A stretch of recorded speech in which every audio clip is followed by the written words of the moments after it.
Welcome to the Jboy Show, hosted by Jake Crain, the fastest growing sports show in the nation. I'm Coach Hugh Freeze. This is Super Bowl champion Brandon Graham. Hey, this is DJ Shockley, and you're watching. And thanks for watching the Jboy Show. Hello, everybody, and thanks for joining us on another edition of the Jboy Show. Going to keep the big-time guests coming. Got former Super Bowl MVP, NFL MVP, Pro Football Hall of Famer, one of the best running backs ever to put his hands around that football. We're going to get to him in a second, but as usual, got to give a shout-out to our partners at betonline.ag, one of our biggest sponsors. You need to head over there. The online casino, it's always open, whether it's, basketball, NBA, Major League Baseball, golf, racing, it doesn't matter. They're UFC. They've got great sign-up bonuses for USC and great sharps early. Make sure you're playing those. That's betonline.ag. Head over there today and tell them that Jboy sent you. But it's my honor. And, we've had a bunch of big-time guests on this show, former players, current players, former coaches, current coaches.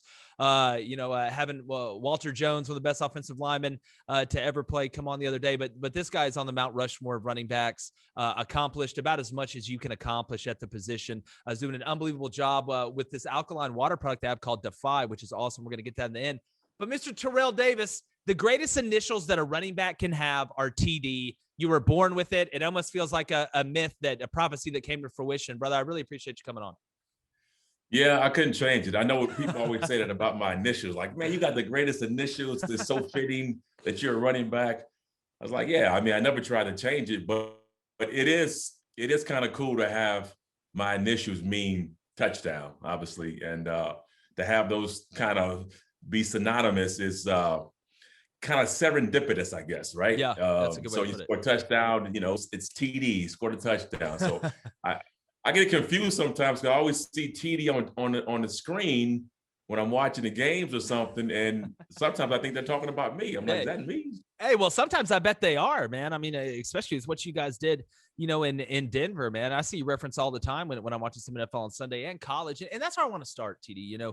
Your career, if you followed it, the numbers were magnificent, but you were an SEC guy. You came to Georgia, played, excelled there. What made you choose Georgia, and what made you choose the SEC? What were kind of some of those things that went into that decision, Terrell? All right, so you don't know my story then, huh? You don't know. I know it. I want to let you tell. I'm trying to open it up nice and segue it to you and let you drop it here. Okay, I'm not gonna get. I'll take you back. I'm originally from California. Which is a great story. It's a great story. Yeah, and so in high school, I wasn't heavily recruited to go play anywhere. As a matter of fact, I had probably 2 offers coming out of high school. And that was to Utah State, and one was to, I think, New Mexico State, but they weren't full offers. They were kind of partial scholarships, and they even wanted me to walk on. So let me take you back. In high school, I didn't play running back. I played nose guard and fullback. Terrell Davis, the nose guard. That's awesome. I was nose guard and fullback. And so I wasn't heavily recruited whatsoever. But then, my brother was at Long Beach State. And that's just up the road from San Diego. That's in Long Beach, obviously, about 2 hours away. And he convinced the coach there to look at me. He told him there was a kid in San Diego. His name is Terrell Davis. My brother's name is Reggie Webb. So they didn't know we were related. And they said, go look at this kid in San Diego. Perhaps, you can play fullback. And so they did that. They came to San Diego, looked at me, and again, they were like, hey, we kind of like what you're doing, but again, you can come to school, but can't give you a scholarship. Yeah. And I was like, you know what? All right, cool. That works. If you work hard, we can get you a scholarship. And I felt like that was a fair deal. My brother was there. It was close enough to home. And that was it. That was really the only, kind of offer that I really had, because they promised me that if I worked hard, I can get a scholarship. The other schools were like, come on, and maybe partial. And there was no other guarantee stuff with that. So long story short, I went to Long Beach State. And I don't know if you know, but George Allen, the Hall of Fame coach, who coached for the Washington football team, that was the Redskins back then. Okay. He coached for the Rams. He was coming to Long Beach State that year. They were hiring him as a coach. Wow. So that was appealing to me as well. Like, wow, they got a professional coach there. And so when I went to Long Beach State, I was on scout team. I had redshirted, and George Allen really fell in love with me. He saw some things in me that I didn't see, because I was playing running back on scout team, giving the defense a good look. And so that's when kind of the first time I had felt like, that I was going to be okay as a running back. Long story short, George Allen ended up passing away that year from pneumonia. And when he died, they kept the program open for one more year because funding was funny. We weren't winning a lot of games. But when they closed the program down after the second year I was there, that's when I had to go look for another school. Yeah. So, we're all scrambling, trying to figure out, what we're going to do. All the players are, everybody's sad. Most guys, that was it. They were going to either play at Long Beach State or that was it for their football career. And for me, I remember this day vividly. So I'm trying to figure out what I'm going to do. I got a lot of football in me. I want to play, but my stats aren't great. I only played in 5 games my second year there, really it was my first year playing. And so I'm looking at UCLA. I went to UCLA on a non-official visit. I'm like, listen, I need a scholarship and trying to get one from them. They wouldn't give me one. So I come back home to my dorm and I'm looking at my, back then they had the little message, recorder that had the tape in there with the red thing beeping. Right. And so I clicked it to see, listen to my messages. And it was a message from a guy named Bob Pitter. Okay. And he was a recruiter from the University of Georgia.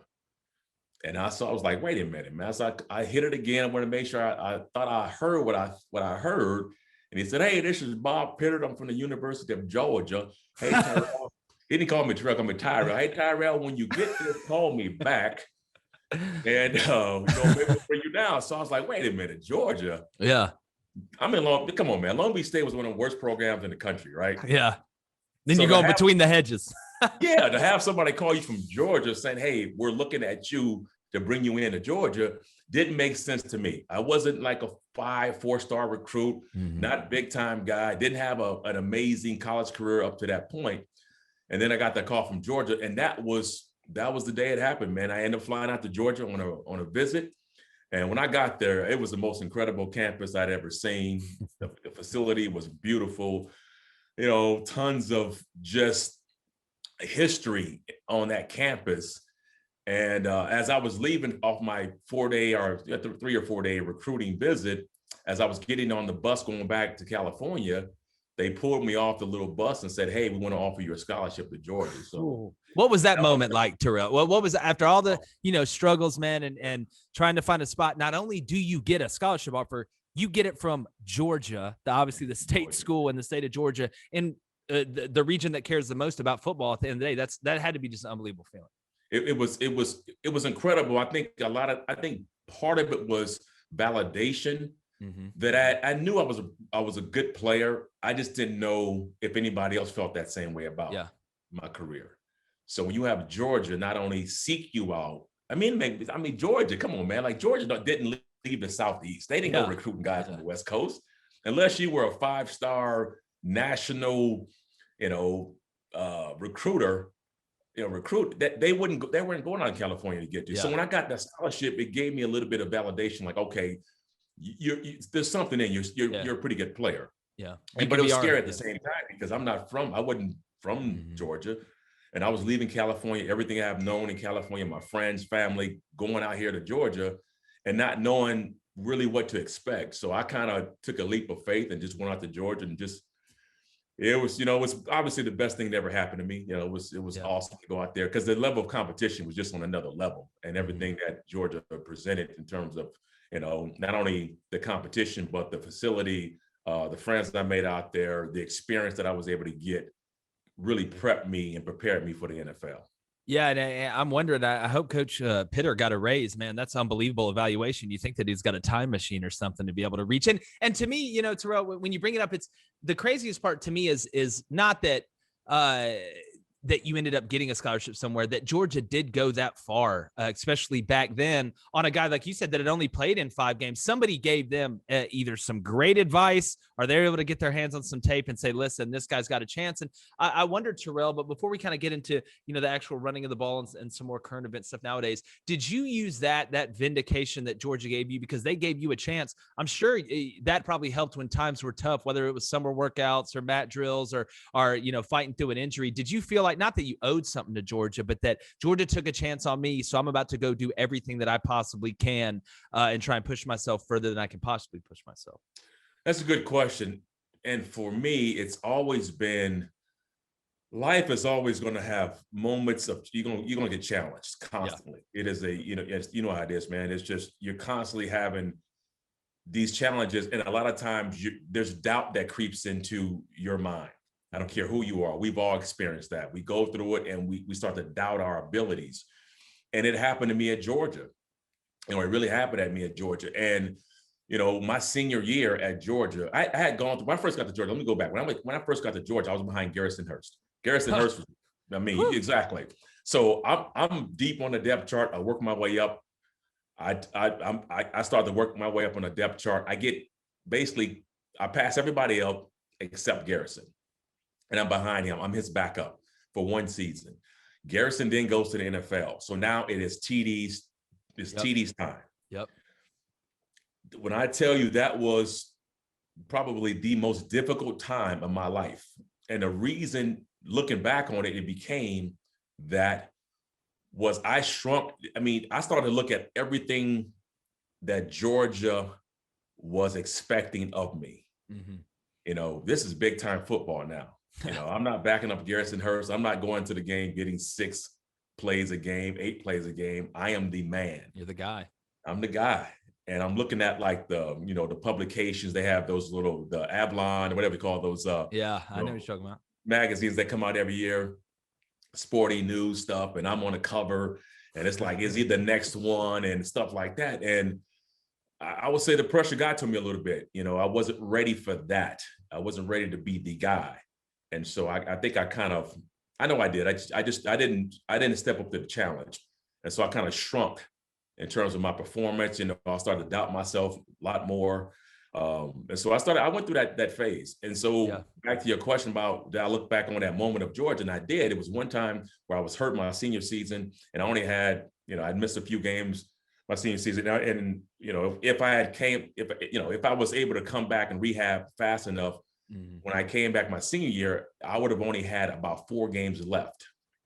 And I realized that. So as I was at the stadium watching the team play a game, and I realized, man, I only have 4 more games left. If I can come back this week, if I don't come back this week, I have 3 games left. And that was really all I have in my college career. And I'm thinking, man, I need to go ahead and do something so that I can walk out of this game with my head held high and knowing that I gave this game all I had. Because I don't feel like I gave it everything I had when I was at Georgia. I just didn't for whatever reason. Mm-hmm. I was afraid of success.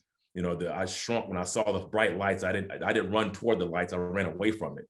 And so I owed it to myself to go show myself that I can get this thing done. And I look back on that moment. I said, TD, they brought you here to Georgia for a reason. Yeah.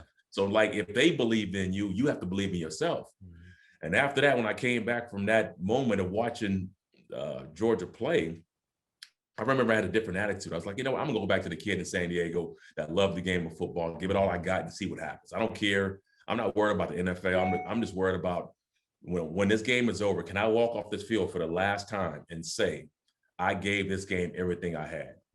And I couldn't say yes at that time, but that was my goal when the season ended. And from that point on, I gave football everything I had. We had 2 more games. I had 4 more games left when I came back. But Hines Ward was the starting running back at the time. And so they put me in at fullback, a familiar position I played in high school, with Hines. And I did that for 2 weeks and blocked for him. And then after that, the coaches noticed something different in me. They say, hey, man, we're noticing something different in you. And so we're going to make you the starter as halfback in his next 2 games, or at least the next game, which was against Auburn, who was undefeated at the time. They hadn't lost in 2 years, and we ended up playing Auburn. And after that, I had the best 2 games of my career, those last 2 games in my senior season. And I was happy with that. That was my football career button up. Last 2 games I was going to play, and I was pleased with the results of that. But what happened was I played so well in the last 2 games, I got an invitation to an all-star game, which was a blue-gray game. Yep. Right? Yep. And that was in Montgomery, Alabama. So I went there. They don't have it anymore. They used to have it. And so when I went there, I had a chance to practice and coach and be coached by pro coaches. And so got some real good feedback about that week. And so I think all these events kind of were chain reaction to me getting drafted by the Broncos in the 6th round. And it's kind of funny how it happens, man. Like, my goal was very simple, man, just to walk out of football in college and just be happy that I gave the game all I have, and I can live with that. And that was really my goal. And he turned it to, a pretty good career, I guess. Yeah. I mean, I can go down the list: Pro Football Hall of Fame, multiple Super Bowl champion. I mean, Super Bowl MVP, NFL MVP, and really any award you can win. I mean, you've won it offensively. And I do real quick want to tell everybody, head over to jboyshow.com, grab some of that merchandise. Make sure you hit that subscribe button on YouTube, Apple Podcasts, and Spotify as well. If you want to donate, our Venmo, it's Jacob-Crain-3. Also, our PayPal's at the Jboy Show. Head over there and donate or grab some of that merchandise. Got some great stuff. And adding to it as we get closer to the season, probably going to get some on-demand T-shirts going. I got a few good ideas, but that's neither here nor there. Got Terrell Davis, about as many accolades you could possibly get, as I mentioned, as an offensive player in the league. And, Terrell, I do want to ask you, you make that transition, you go in the 6th round. And I try to ask everybody that I get that made that transition from the amateur to professional.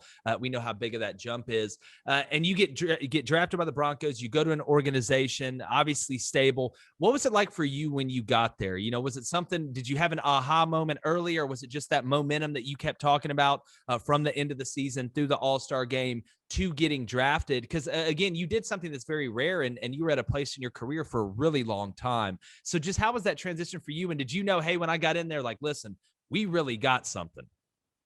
I didn't, man. It's wow. Like starting back at the bottom of a mountain. There was no transition. There was no continuation of leaving Georgia and then stepping into the pros. And all of a sudden, it's just this seamless transition. I was back to being 7th on the depth chart. I was down. That kicked me back down. So It wasn't like I came in as a first rounder where you come in and you're pretty much the presumed starter. Yeah. I was not. I was a guy that didn't get reps again. I was the person that coaches didn't know my name. They called me by my number. Did you feel comfortable, though? I don't want to cut you off, Terrell, but that kind of seems like a position that we're kind of used to, and that you have thrived there before. Are you kind of comfortable in that spot? And I know, I guess, comfortable may not be the best word, but is that something where you knew what you had to do to get yourself where you wanted to go, because you really had pretty much done it before at the highest level you can in college in the Southeastern Conference? Jay, exactly. So I reminded myself the other 2 times that I've had to climb that mountain. When I was at Long Beach State, coming in, most times I've come into a team, I'm always 6th to 7th. I'm always so far down. Yeah. When I initially joined a team, I've never come into a situation where I'm a starter. High school, none of that. So when I got to Denver, it was familiar, but Denver was different than it was college because these guys were all good. Yeah. Like in college, all right, you got some good players there. You can look at them and say, all right, I know this dude. I can beat him. Know where they're at. Where they're at when you're playing. Yeah. But you go to the pros, everybody was some 5-star state champion and something, highly recruited, came out of the best universities in the country, won national championships, 2,000-yard rushers, they all had major, resumes. Mm-hmm. So I didn't look at them and say, I can beat that person out. I tried to do the math, but it was just difficult because these guys were all really good. Yeah. So, but anyway, when I got there, man, I was like, yeah, okay. So, I just want to get a shot. I need to get in. But when you're a 6th round draft pick, you don't get the amount of of reps, the looks. Yeah. You don't get the looks. Yeah. You're observing everything. You sit on the sideline, or you're just watching everything, and you're getting mental reps, as they call them. I'm getting mental reps, and I don't have a chance to go out there to run through these reps. So it makes it difficult. Yeah. And that's what I end up doing basically my entire training camp. We had some rookie practices afterwards for some of the installs that they didn't have time to do. But yeah, I was pretty limited in my in getting reps, man. And so I got frustrated, man, because I knew I could play. I just wasn't able to show them because they weren't looking at me like that. Yeah. What was that breakout moment? What was the moment where you did get your shot? Because obviously it worked out. Yeah. You got your shot and really didn't leave. And obviously you played with a pretty good quarterback as well. You know, that always helps. But what was the moment that you were like, all right, I'm TD, I'm here in Denver, and I'm going to be the running back? All right. So there was probably two moments, but the pivotal moment that kind of explains my career was in Tokyo, Japan. Oh, wow. I like it. Yeah. Like So this. Tokyo, Japan, we had my rookie year, we had 5 preseason games. And because we had new coaching staff, Mike Shanahan was new. And so at that time, they gave the new team 5 preseason, and they gave us the American Bowl game, which was overseas. And that was the one in Tokyo. So first preseason game comes, I don't play, dress up, don't play a snap. We played at the Niners. We then played the Niners again in week 2, which is weird. We played the Niners twice, but this time we play them in Tokyo, Japan. Now, so we fly to Tokyo, Japan on Tuesday. And when we fly there, all of our running backs, most of our backs, they have some problems. They either are getting injured, or one of our guys couldn't make the trip because he had some legal stuff he was dealing with. Some guys were tapping out of practice because it was super hot and super humid. And so during the course of that week, like on Wednesday, we went from 10 running backs down to 3. Wow. And so now I got to get reps now because they don't have enough backs. And we're practicing against the 49ers. So when you practice against another team, the intensity is much higher than it is if you practice amongst yourselves. So now I'm practicing with the Niners. I don't know all the plays. I'm making a ton of mistakes. You know what I mean? I'm exhausted. I'm getting beat up on pass protection. I'm dropping balls. I'm having one of the worst weeks I've ever had on any level. So I think, man, this thing is not going well at all. I wanted an opportunity. I asked for it. It came. I wasn't ready for it. So that week, as the week went on, it was bad practice. By the time we get to Friday, I'm convinced that I'm about to get cut. I'm not going to make this. Yeah. I'm not going to make it, man. Yeah. You know, even with the limited amount of backs, I'm not going to make it.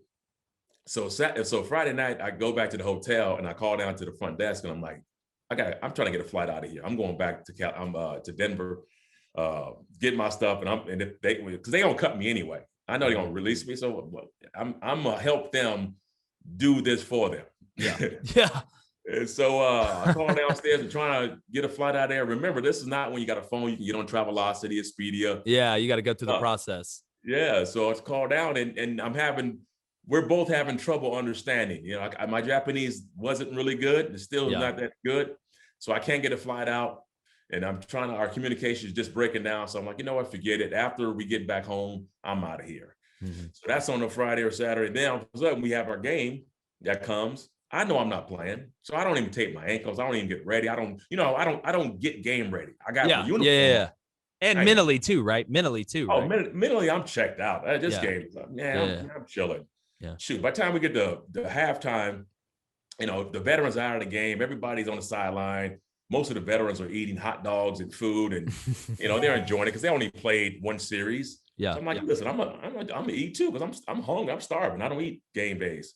So I start eating hot dogs and enjoying my food, and all of a sudden, man, we're late in the third quarter, and I hear the special teams coach call my name. Actually, called 30, you're in, and we had just scored a touchdown, so we're about to kick the ball off. And he's screaming my name, and so he's screaming. Everybody else is calling around looking for number 30, and I'm over there like yeah, you're in on kickoff.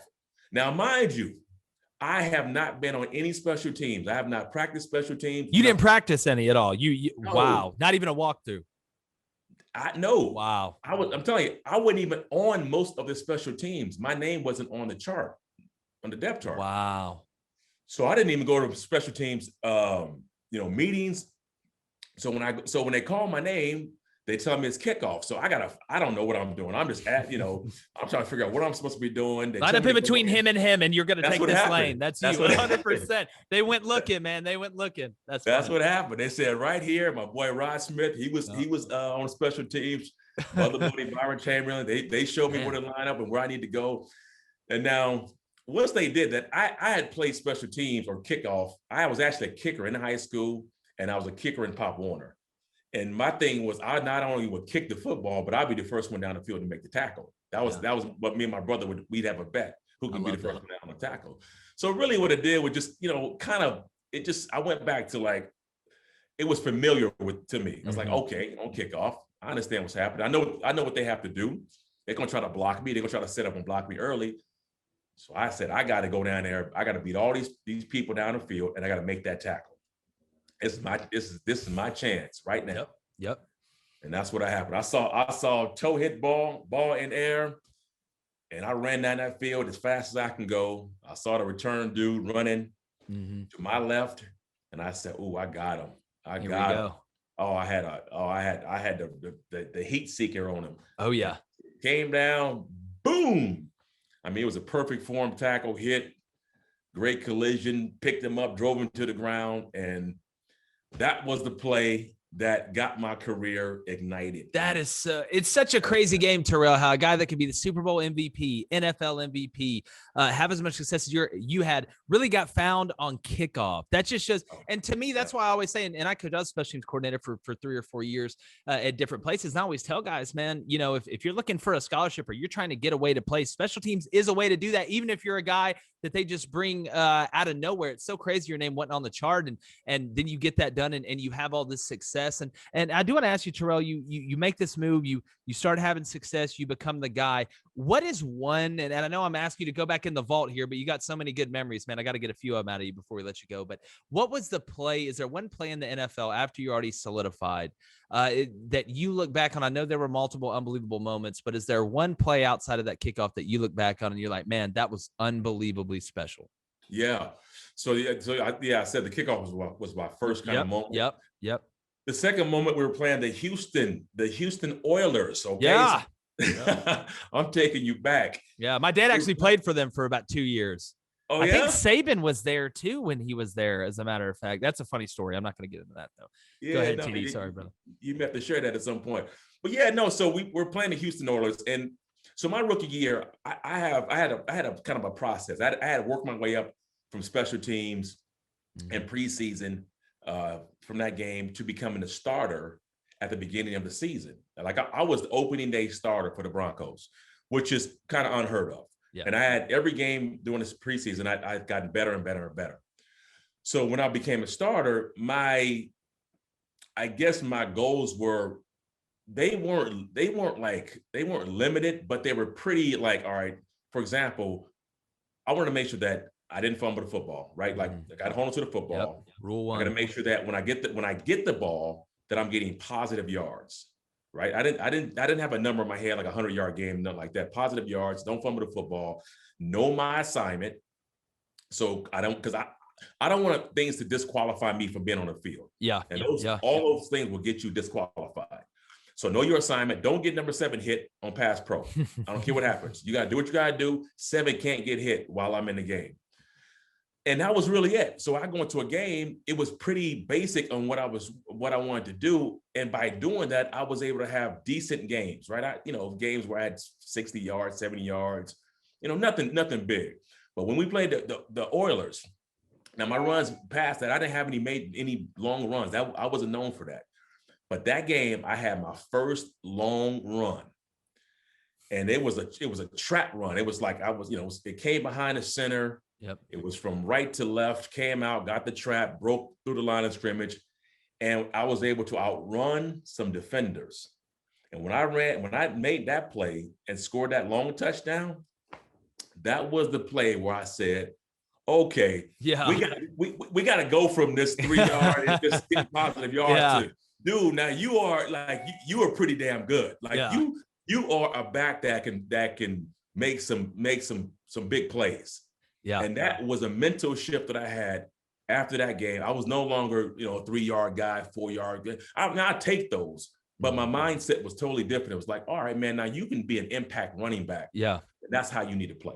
Yeah, without a doubt. I always say I always, try and use the analogy, hitting a double in baseball is fun, hitting a single's fun, but hitting a home run, you hit one home run, you want to hit more home runs. There's just something about it. And I kind of, I totally feel you there. And I really appreciate you sharing that with us, TD. And funny sidebar, I want to get to Defy here in a second, but I know I keep bringing up my father, but he played in the Japan Bowl. And the one thing he told me was the fans really could not care less about offense or defense. But when the ball was kicked, as far as those guys could kick the ball, that's all they cared. They thought it was the most amazing thing, watching guys punt and kick and do stuff like that. That's something he told me. It's just funny. And I wish they kind of still did that stuff too. And I know obviously last year with the pandemic is a little crazy, but Terrell, the name of the company that you're co-founder of is Defy. And I wonder, is that because you defied expectations all the way to the top? I don't feel like I'm going out on a limb there saying that. And I did not look that up. I did not read that. I'm just going off kind of our conversation here. Boy, you hit the nail on the head, man. Let's go. Terrell Davis says I did good. I feel like I did good. There you go. So when I started the company with my other founder, the company was really based, the ideal of it, not forget the products. We had already, the name and it was already intentionally put on our brand. We were initially doing something with money management. Okay. So it kind of evolved from my background, defying the odds, going from a 6th round draft pick, going straight to all the things I've gone through to being a pro football Hall of Famer. Mm-hmm. But everybody has a defy story. So what this really is it's a brand of inspiration, right? To tell people that anybody can do it. Like you can do it no matter what you're going through. You got to have a defy mentality, and we all got a defy story that we can tell about how we overcame something, right? So that's really where it came from. And to us, we look at it internally and we always go back, lean on that. Whether we get told no, we always say, hey, our name is Defy for a reason. Whether something happens, we're called Defy for a reason. Defy the impossible, defy the nose, defy age, defy all this stuff. So when we launched in 2019, the company, we're a performance brand, by the way. We're a performance brand that really works on, over the top, intense training, recovery, performance and recovery. That's what we do. We happen to have some CBD products that we have, which is our Recover product. We have a kind of a system that we have. We have our Boost, which is this right here, which is very good, which is coming out. This has caffeine in it, clean caffeine. It has L-citrulline, taurine, beetroot, acai berry. So it's really good. You can drink this as your pre-workout. And then we have our water, which our water's in Sprouts nationwide right now. We have 1 liter. So our water is I'll talk about the water in a minute, but our water, and then we have our Recover, which is our CBD drink that has 20 milligrams of CBD in it, and it's got some other great stuff in there, man. Coconut water, B vitamins, all that stuff in there. It's really good. So we have a program that we put people on. But our water is our give back component right now. We may expand it to other products, but our water, we're giving back a portion of all proceeds to communities that our brand represents. For starters, right? We're Black owned, we're veteran owned, and we're woman owned. And so we want to support those communities in our initial kind of rollout. And so we're giving back a percentage of our proceeds to those communities. And in specific, we have organizations that we've teamed up with. And you can go to our website, drinkdefy.com, to find out more about that. But our water is a 9.5 pH ionized alkaline water. It's the highest quality water you can find. It's really good stuff. I've had it before. That's why I brought it up. I've had that before. What flavors do they have in the drink you had before in the Boost? So do they have different flavors? Is it one? Yeah, so we just changed our flavors. So our Boost, we have, this is a grape burst. Okay. We have an orange rush. And then we have a lemonade, elderberry lemonade. Yeah, I'll take the lemonade, man. I got to get me one of those lemonades. And these things are phenomenal, man. We've gone through, we've had we're formulating, every day we're trying to get better. That's our whole thing, right? We're not sitting on what we've done. We want to improve every aspect of our company, our brand. We want people who interact with us to say that Defy is a company that gets it right. They understand that there's only one way to do it. It's the right way. So we're constantly going back and saying, how can we improve as a brand? But these flavors are like our third rendition. We've had to take out, if you know anything about CBD, it's very bitter, and the masking agent is very bitter. You can't mix CBD and water together because of oil and water, they don't mix. Yeah. So you have to put a masking agent in there and some other stuff to make it where they say it's where it's water soluble. Yeah, there we go. That's like one of the biggest words I know. So I got water soluble. But it's difficult. So anyway, we've had to go through it. Now we've come out, and this is our new formula, and it is so good. It's so good. And each bottle is only 20. This is 15 calories with the whole bottle. Wow. It only has 1 gram of sugar. So there's no added sugar in any of our products. So we've taken that out. So yeah, so that's where we are, man. We're excited. Again, Sprouts is in every Sprouts right now. And we're actually going to be rolling out King Supers, Target pretty soon. Man, that's awesome. Kroger family, all of our, yeah. So our water is going to be most of those retailers pretty soon. So go support it again. When you support us, you support a lot of those social conscious deals, and we're a brand that speaks to that. So please go support us. Definitely. Well, Terrell, man, this has been awesome. Real quick, hey, is Georgia winning it this year? I've got them going really far, maybe even winning it. I've said it. Do you feel like they're in a good spot to win it this year? I'm always biased, man. Every year. Come on now. Hey, without a doubt, man. I had to ask, though. Our Georgia audience would kill me if I didn't ask. Go Dogs, baby. Oh, yeah. And he's doing a great job, man. Kirby's a phenomenal coach. Yeah, Kirby's But brother, I really appreciate it. Where can everybody follow you on social media as well? Yeah, you can follow me Instagram, the real Terrell Davis. I think my Twitter is Terrell_Davis. I'm on LinkedIn as well. I think that's just Terrell Davis. Yeah. Or you can just follow the 5. Please follow the 5. There we go. That's more important. Follow the 5. Send us your comments. Take a picture with our products. We're gonna have some, some things we're gonna do. Or some contests we'll have. You take a photo of our products and stuff. We'll be sending out, $300 Visa gift cards, 3 months worth of water and product and some other good stuff. So yeah, it's been fun. It's been challenging. It's been great. Small victories to climb this big old mountain, but it's been fun. Yeah, well, you've climbed it before, brother, and I wouldn't bet against you to climb it again. Terrell Davis, great stuff. Got to get you back on, man. We get to the season. I'd love to get some analysis from you, man, if you got time during the season, just to what you're seeing. Yeah. I know you're such a great football mind, and really would love to chop it up for you. Appreciate you guys joining us as well. Make sure you subscribe on YouTube, Apple Podcasts, Spotify, iHeartRadio, wherever. If you're listening on the moon with a solo cup, you aren't attached to it. We just appreciate you being here. Make sure you head to the jboyshow.com, grab some merchandise as well, adding stuff to that every day. It's been another edition of the J-Boy Show. And like Terrell Davis, when they call the trap, I'm gone. The Jboy Show is produced by David Cohn, Technical Director Dave Hammock, Creative Director David Culbertson, Audio Engineer Feyzan Shareef, Production Assistants Blaine Crain and Kyle Orr, Executive Producers Jake Crain, Vince Thompson, Steve Chamberlain, and David Cohn.